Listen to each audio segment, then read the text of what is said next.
There's no more cuts to make. It's really important that people understand that. We all want to reduce the deficit. Remember this, President Obama, when he became president, he said, I'm going to cut the deficit in half in 4 years. He did it in 4 years and 3 months. He did that. Can I get a calculator? Anyone? Determine that add up. I'm not sure. Stuart Varney might know the answer to that. He is here to explain. I mean, I thought the complete opposite occurred. Stuart, right? I'm looking at numbers here. It was President Obama who ran up the deficit. In his first year in office, first full year in office, $1.4 trillion.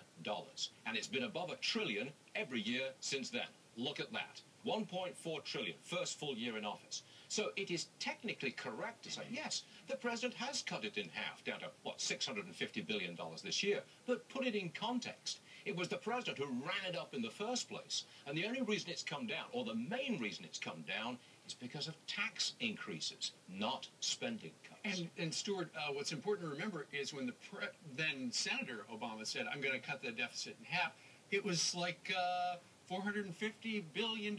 So half of that would be 200-something. But rather than going that way, we went straight up north of $1 trillion. Yes, look, the other part of Ms. Pelosi's statement there was that, oh, the cupboard is bare. We can't cut anymore. Nothing. We've cut to the bone. We've got a near $4 trillion budget, 3.8 and change. Yeah. You mean to tell me you can't find any more savings in that? Where would you start? Oh, $200 billion worth of waste and fraud. Are you telling me that, oh, there is no, you had to ask. Is there no waste and fraud in the $80 billion a year food stamp program, the earned income tax credit, the Obama phone program? Nothing there? Can't cut there at all? Well, no? Nothing? As you know better than most, she also went on to say that Republicans want Medicare and Social Security to die on the vine, which is not true.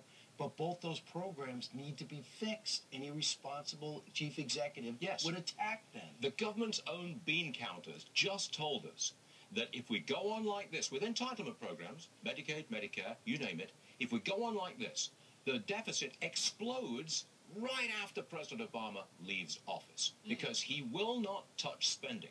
My basic contention is you're spending all this money and you won't stop spending it because you're buying votes with it. Elizabeth may not know this, but at 9:20 on the Fox Business Network, that's when Varney and Company really kicks into gear. You don't really get started until 9:40. That's when you finally get familiar with the topics.